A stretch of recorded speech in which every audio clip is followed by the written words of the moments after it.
Namaste. Respected patron, principal, convener, organizing secretary, conference director, faculty, friends, and invitees.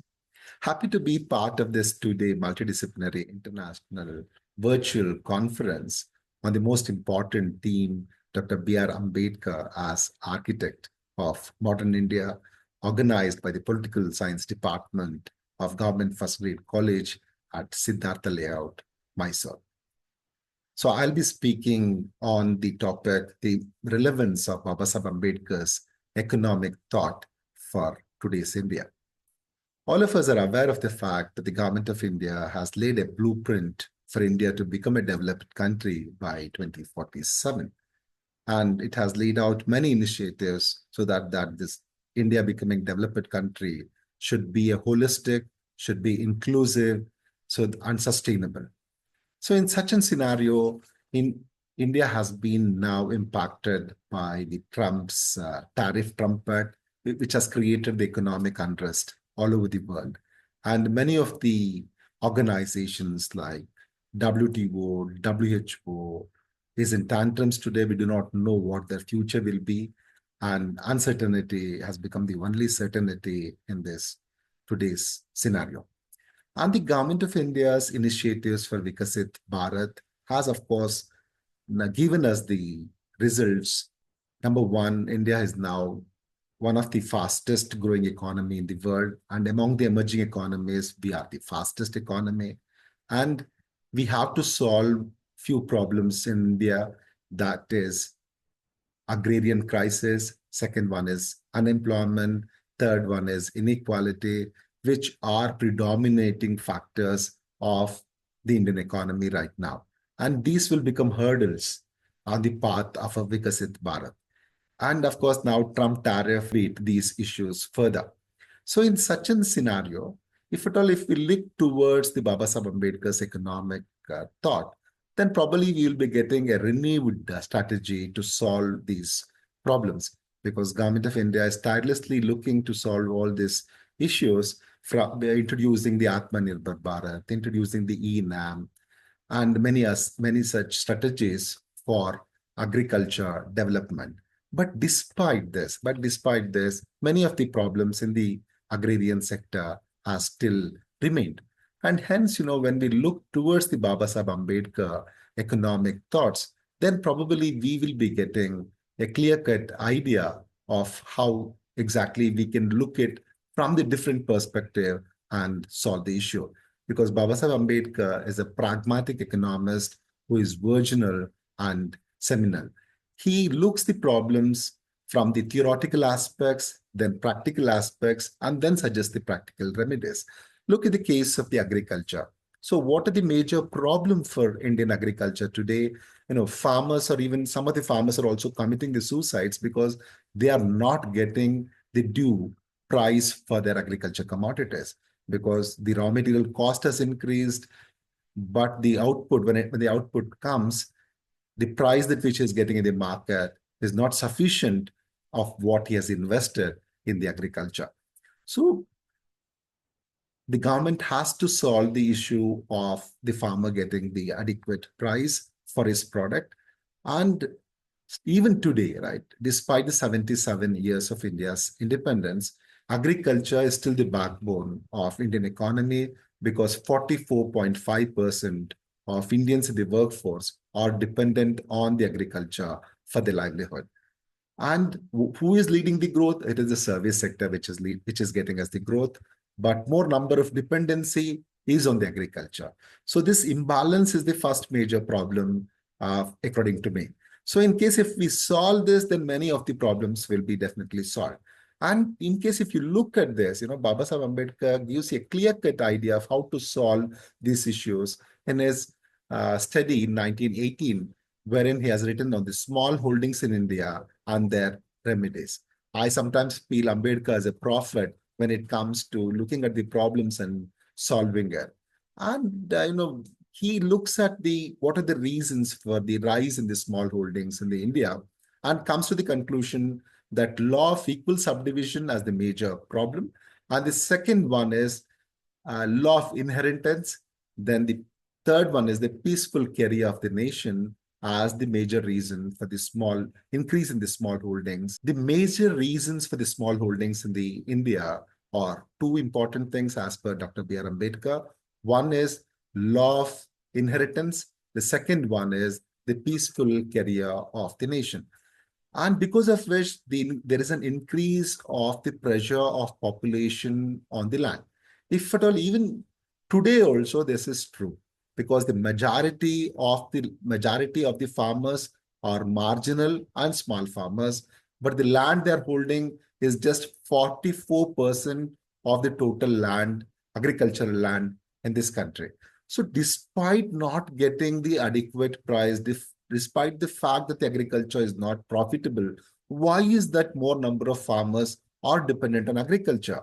For which Baba Sahib Ambedkar answers, if they had something more profitable to do, they would never have preferred the smaller piece. You know how true it is even for today. Because recently, once when the NSS did a study, 40% of the farmers said, given the choice, they would definitely quit the agriculture. And many of these farmers also further stated that they don't want their children to be the farmers. So why is that farmers who love farming, who were passionate about farming, are no longer passionate about agriculture? It is basically because they are not getting the adequate remuneration from the agriculture. And majority of the farmers are in debt, and some of the farmers are also committing suicides because of that. And Baba Sahib Ambedkar 1918 itself went deep into the problems, deep into the issue of agrarian crisis, and tried to understand what are the reasons, for which he came to the conclusion that the small holdings is also one of the major reason for the agrarian crisis. So the increase in the number of marginal and small holdings will lead to lot of issues of inefficient use of resources, waste of labor, waste of cattle power, waste in hedges, waste in putting the boundary marks, and there is a waste in even putting the manures, difficulty in watching of the crops, sinking of the wells, or providing the irrigation facility to the small patch of the land, or changing the cultivation pattern, or giving a roads or making the roads in front of it so that it will have a better accessibility so that they can sell the products elsewhere, or even giving the water channels to it becomes very difficult. So because of all this, the productivity will decrease, and the farmers will not be getting the adequate amount of agriculture product produced to sell it in the market. Even if he gets, then again, another issue is that he's not getting his due. And Baba Sahib Ambedkar clearly tells you consolidate and enlarge the holdings. When he says you consolidate or and enlarge the holdings, he's also very clear that it is not just, bringing out, consolidating the entire lands. His solution is very, very phenomenal. He says the mere size of land is empty of all economic connotations. It is not just the size of land that is most important. The size of the land should become an economic holding. That is what he clearly says. He just do not say, as others have said, consolidate and enlarge the holdings. He says, he was very clear when he says the mere size of the land is empty of all economic connotation. He clearly says, give it a right mix. One thing is land, then there should be a sufficient labor, then there should be a sufficient capital, there should be a sufficient irrigation, then there should be sufficient fertilizers. Only then it will become an economic holding. He clearly tells an economic holding is not a matter of size of land alone, but a matter of adjustment of a piece of land to the necessary equipments like labor, capital, irrigation, fertilizers, and other required raw materials. So he's very clear with how to solve the issue. It is not just, as other economists have said, you just consolidate the land. It is more than that. He just do not say, as others have said, consolidate and enlarge the holdings. He says, he was very clear when he says the mere size of the land is empty of all economic connotation. He clearly says, give it a right mix. One thing is land, then there should be a sufficient labor, then there should be a sufficient capital, there should be a sufficient irrigation, then there should be sufficient fertilizers. Only then it will become an economic holding. He clearly tells an economic holding is not a matter of size of land alone, but a matter of adjustment of a piece of land to the necessary equipments like labor, capital, irrigation, fertilizers, and other required raw materials. So he's very clear with how to solve the issue. It is not just, as other economists have said, you just consolidate the land. It is more than that. Now let us see what is the present condition of the Indian agriculture. Indian agriculture is often referred to as the backbone of Indian economy. All of us know the reasons for it because it is providing us the food security, employment to around 44% of our workforce, and it's also contributing to the overall economic development. But the crucial issue that which comes over here is it is providing employment to around 44% of the workforce, but is contributing only 18.2% of the country's GDP. Whereas service sector is providing employment to around 30% of the workforce, but is contributing to more than 50% to the India's GDP. And when you look at it, it clearly tells us, there are some issues in the Indian agriculture. And Swaminathan says there is something wrong in the rural sector.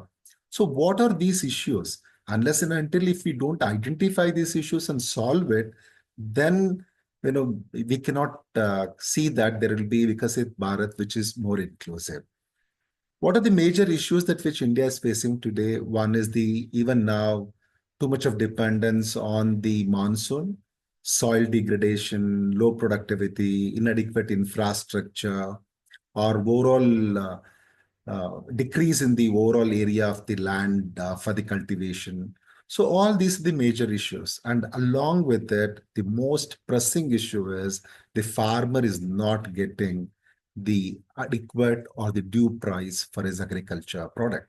So when he's not getting what he's investing, automatically he'll be in debt.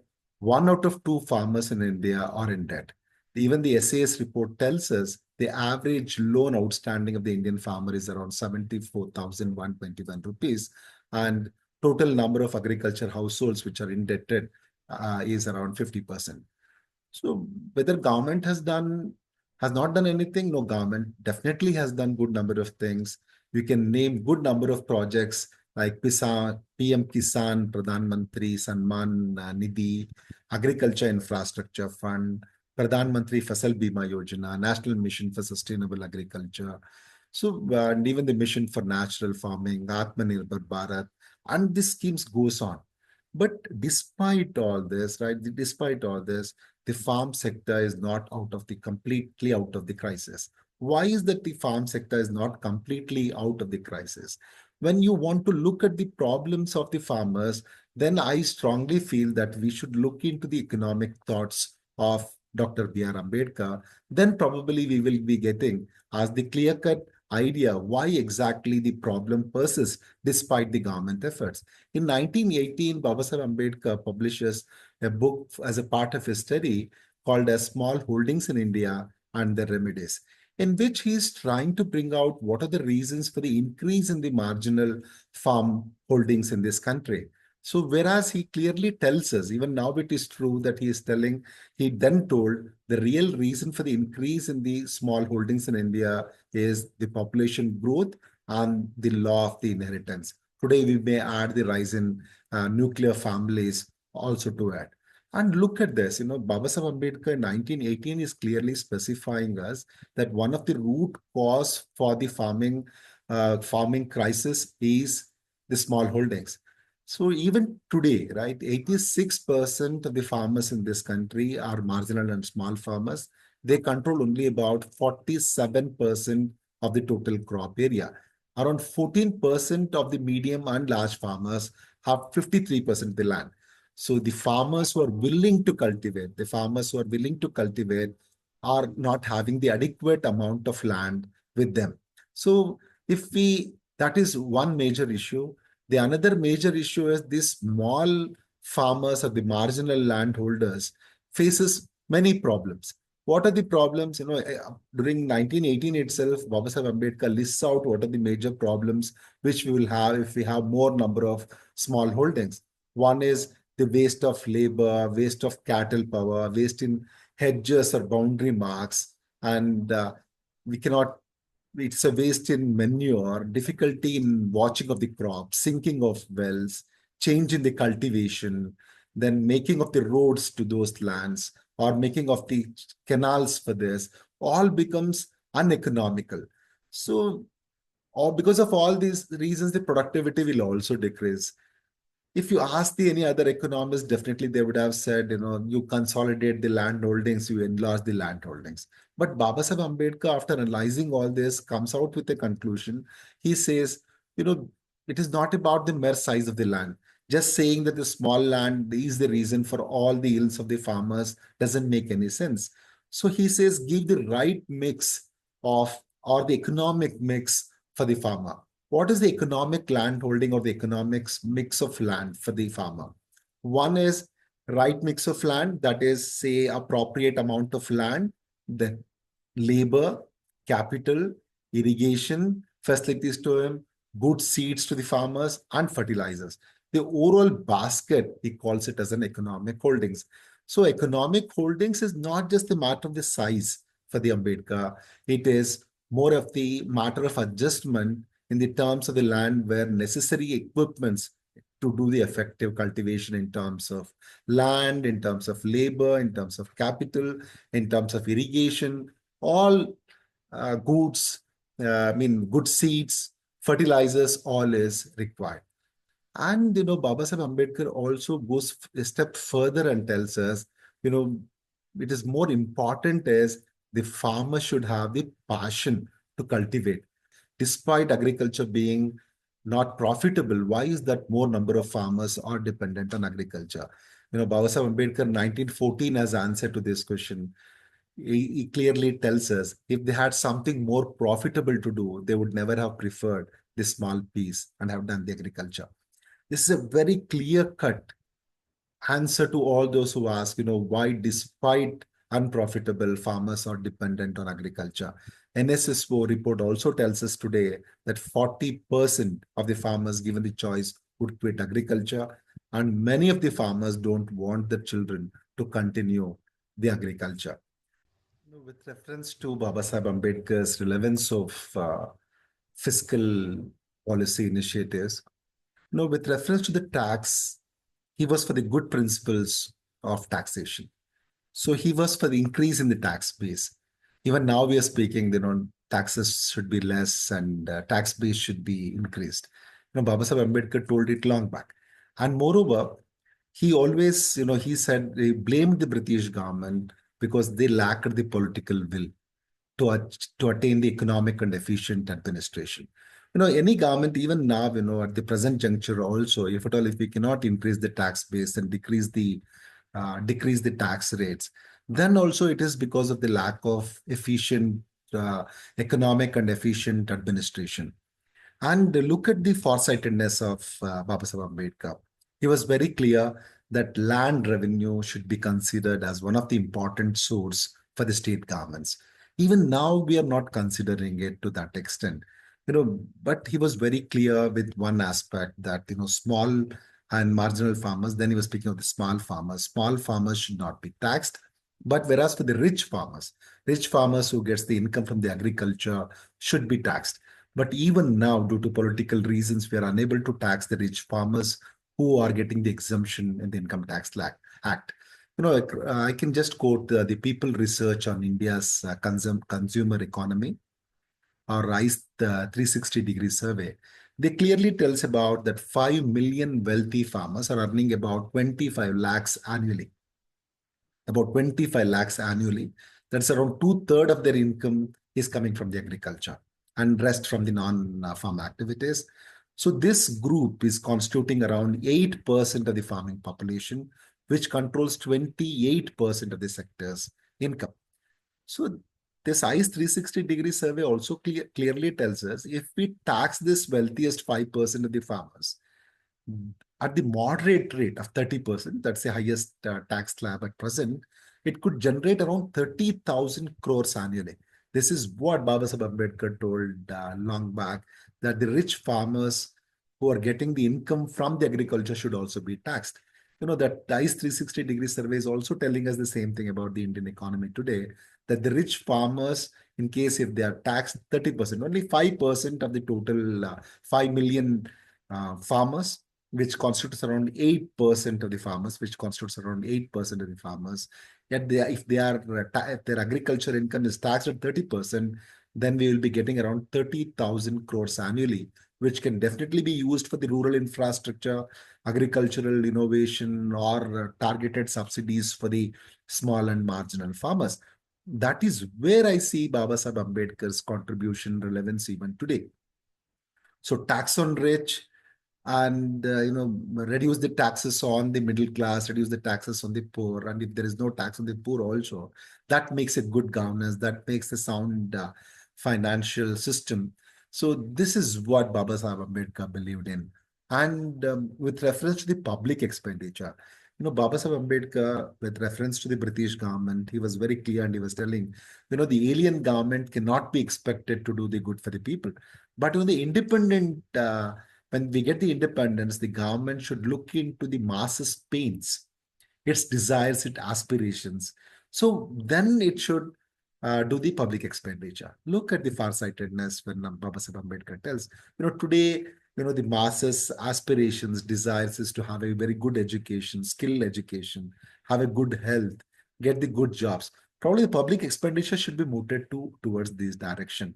So the government, which is not of the people, he's Baba Sahib Ambedkar. I quote Baba Sahib Ambedkar when he tells this: the government not being of people could not feel the pulse of the people. The government not being of people cannot or couldn't feel the pulse of the people. If it is, then it will definitely feel. That's what it means. So Baba Sahib Ambedkar was very clear that the government, when it do the public expenditure, it should always take into considerations the desires, the aspirations of the people, and the pain that which the masses are undergoing, and then do the public expenditure. And with reference to that, the present juncture, we are spending less. Even NEP tells us 6% of the total, 6% of the GDP should be spent on education. We are still far less than the BRIC countries. Probably this is where we get the idea from Baba Sahib Ambedkar that we should be spending more on education, more on health, and more on the basic infrastructure. Then it will lead to the economic development automatically. And the other issues that which he spoke is about the problem of rupee, the silver standard. He speaks in length about the silver standard unit, about the gold standards, uh, because right now it is not there. I'll not be going in detail with all that. But one thing is very clear. But Baba Sahib Ambedkar was very clear, and he with reference to the stable money, right? With reference to the stable rupees, he was telling, keep money stable in terms of the commodities. This is one thing that where RBI can always bank on. Keep the money stable, keep your exchange rate stable, keep your rupees rate stable in terms of the commodities. So what really concerns is those who use the money is not how much gold that money is worth, but how much of the things in general that money is worth. Regarding the gold standards, he speaks on this. But I can easily think that today's relevance is see that the exchange rate is kept stable in terms of the commodities. And even when the Royal Commission on Indian Currency and Finance came to India, and they did not have any sufficient material on Indian finance at that point of time. So all the members were carrying Dr.B.R. Ambedkar's book, The Problem of Rupee, Its Origin and Its Solution. And Baba Sahib Ambedkar also spoke before that committee. And the net result was the RBI Act that came in 1934. And one of the responsible uh, individuals was Baba Sahib Ambedkar.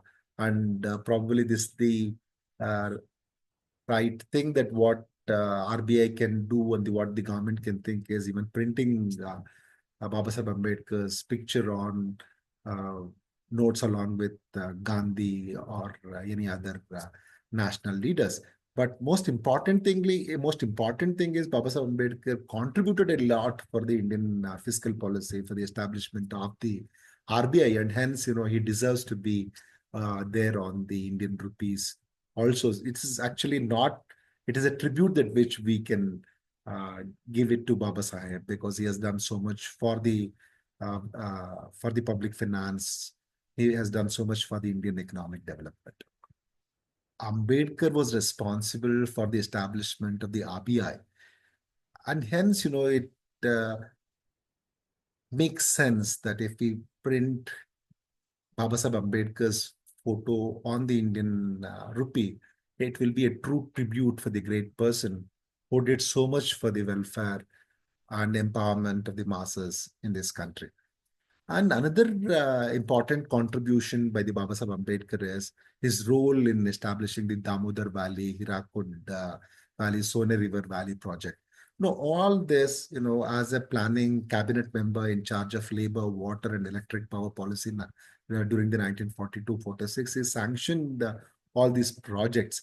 And the most important thing is, he was the first person, who was very clear that this water project should be the multi-purpose development projects. They should be used for the development of the country, when it will be a multi-purpose development projects. And he was also a far visionary man with a great farsightedness, who first spoke about interconnecting the rivers, the interconnecting of the Damodar, Mahanadi, and Sone River. And even now, we are in the planning process. We are thinking on those lines, but still, much couldn't be done on those aspects. Probably, taking clue from Baba Sahib thoughts, we can think of at least interlinking the southern rivers, or the rivers within the state, and then the southern rivers, and within the again of the northern, so that the surplus rivers can be, instead of moving into the seas, can be utilized much more efficiently, much more optimally. And Baba Sahib Ambedkar was very clear that the planning, when we do the government planning, uh, ultimate objective must be to raise the standard of living of the people as a whole, and to ensure them getting the employment, increase the standard of living, increase their purchasing power. So he was very clear that the government should plan in such a way that it should raise the standard of living of the people as a whole. And by increasing the standard of living, by providing the employment, by giving them the higher purchasing power, increasing their productivity levels.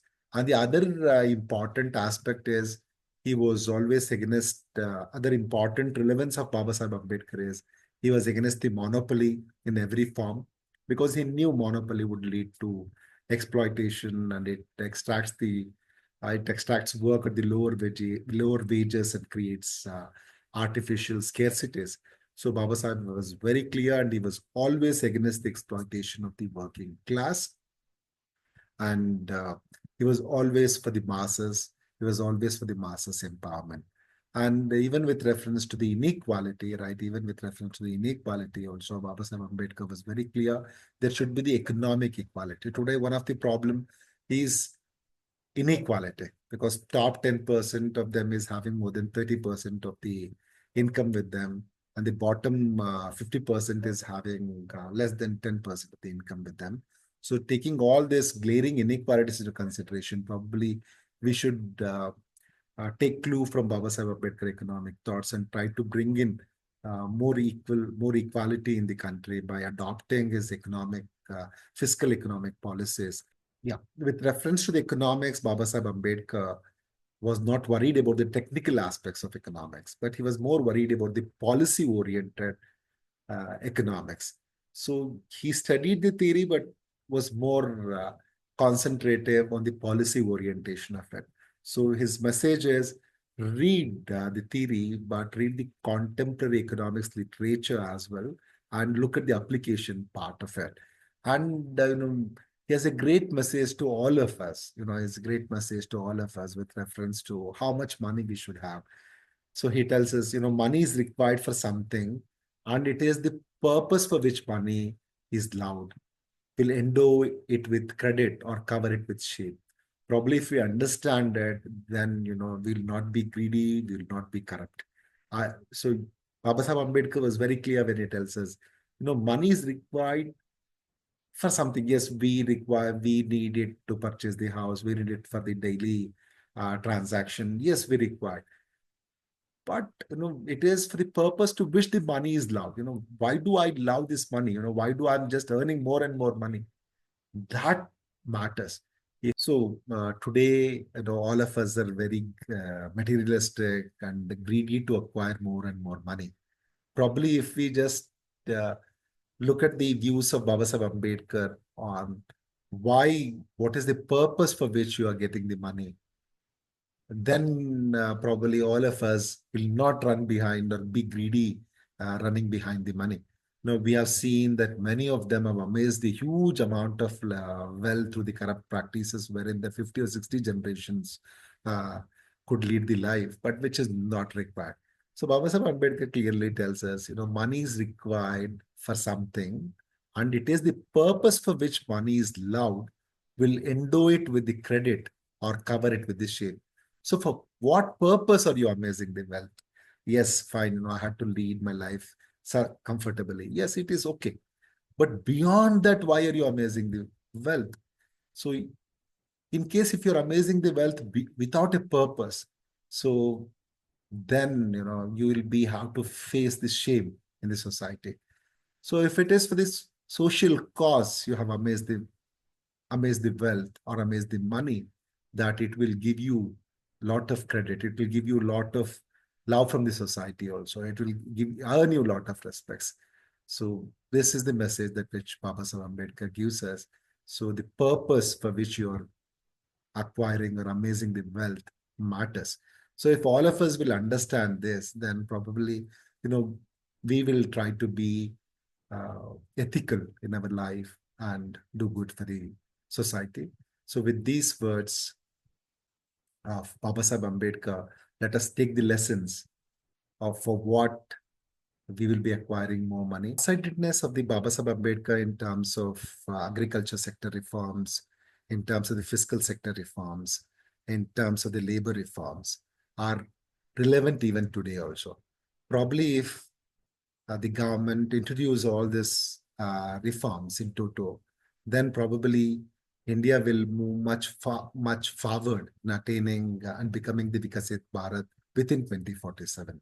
I thank the government first grade college, Siddharth Nagar, for giving me this opportunity to share my views on the Baba Sahib Ambedkar relevance of the economic thought. Thank you.